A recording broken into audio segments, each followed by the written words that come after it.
Sikat sa silanganan at hangin kalipong sa hangin. Ito ay agaw, agos diwan mapanlaw. Kamagalan tanaran, lungkot mo ay mabalahaw. Kapag umuhawan, kadiliman ay agapan.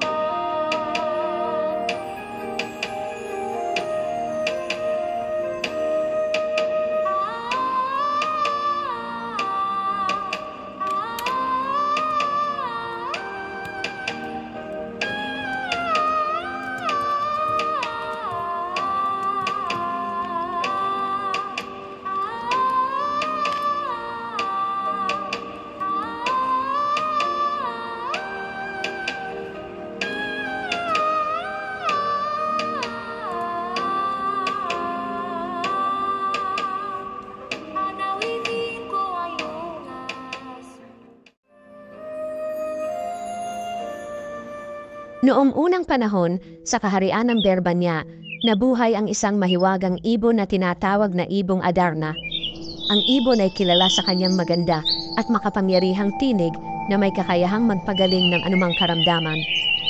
Ngunit, kung kantahin niya ang kanyang ikapitong awit, ang sino mang makarinig nito ay agad na mahuhulog sa malalim na pagtulog. Isang araw, matutunghayan ko rin ang ibong ito na nagtataglay ng di mabilang na himala. Ngunit, sino sa aking mga anak ang magtatagumpay na makita siya? Sabi ni Haring Fernando. Isang araw si Haring Fernando ay bigla na lamang nanghina at hindi na makabangon mula sa kanyang higaan. Ang kanyang tatlong anak na sina Don Pedro, Don Diego, at Don Juan ay nagtipon-tipon sa tabi ng kanyang higaan, nag-aalala sa kalagayan ng kanilang ama.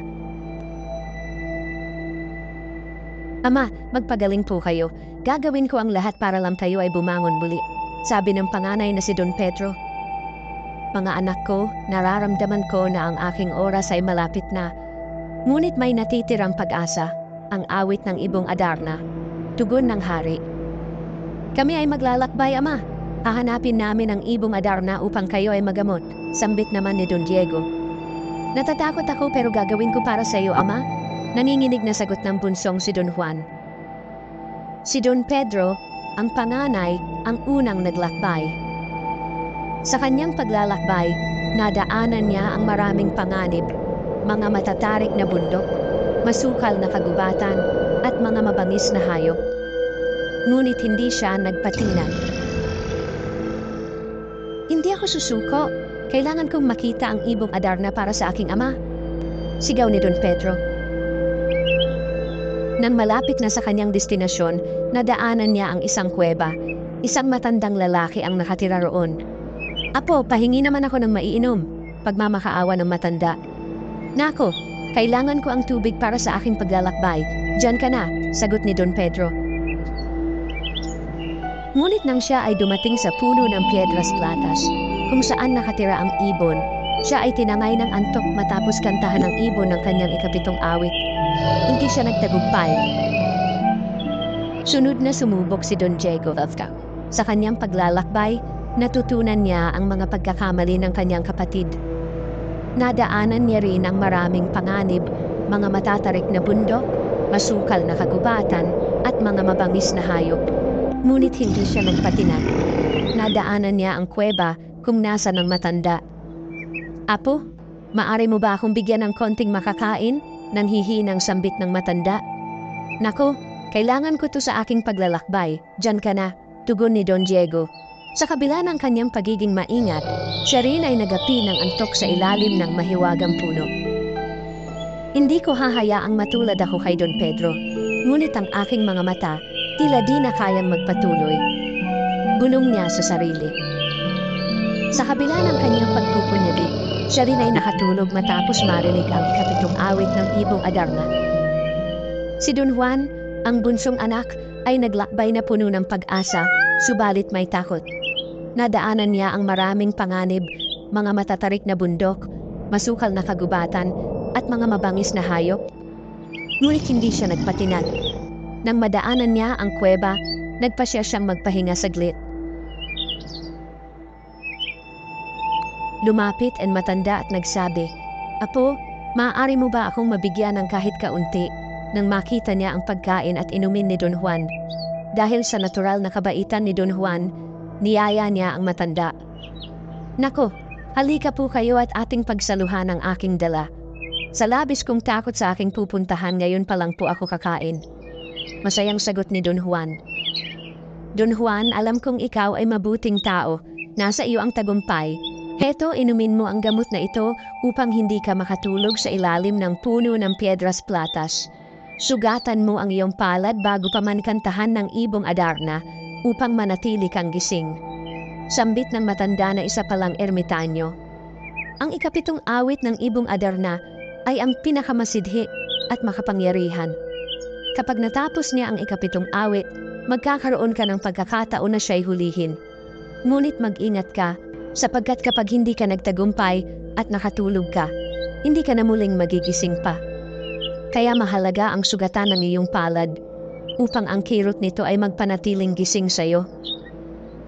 Maraming salamat po, ermitanyo. Sa inyong tulong matutulungan ko ang aking ama. Masayang tugon ni Don Juan. Sa kanyang pagdating sa puno ng Piedras Platas, sinunod ni Don Juan ang payo ng ermitanyo. Sugatan niya ang kanyang palad upang manatiling gising habang kinakanta ng ibong Adarna ang kanyang mga awit. Sa kanyang katapangan, nahuli niya ang ibong Adarna at dinala ito pabalik sa Berbanya kasama ang mga kapatid matapos magising ng mga ito. Sa wakas, matagumpay kong mahuli ang ibong Adarna. Uuwi na ako para pagalingin ang aking ama. Masayang sigaw ni Don Juan. Pagdating sa palasyo, hinawit ng ibong Adarna ang kanyang mga himig. Unti-unting gumaling si Haring Fernando sa kanyang karamdaman. Nagalak ang buong kaharian at si Don Juan ay itinanghal bilang isang bayani. "Anak ko, Don Juan, walang kapantay ang iyong kabutihan at tapang. Salamat at ako ay muli mong binuhay," sabi ng ama. "Ang mahalaga, ama, ay kayo ay magaling na. Ito po ay para sa inyo," sabi naman ni Don Juan. Ang kwento ng ibong Adarna ay nagpapakita na sa kabila ng mga hamon at takot, ang pagiging mabuti at tapat sa sarili ay magdadala sa atin sa tagumpay. Sa bawat pagsubok, ang kabutihan ng puso ang siyang magbibigay lakas upang malampasan ang lahat.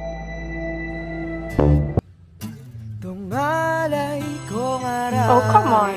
2, 1, go. Walang kasama, amoy roses. 3, 2, 1, go.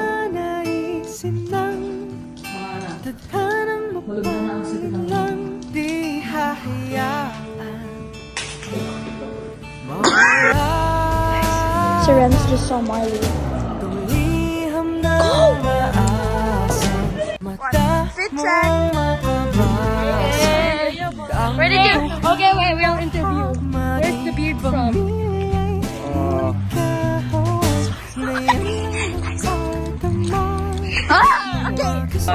Why? 1. It's okay if you laugh. Why are you laughing? Bro, what the heck? 2, 1. Nicole!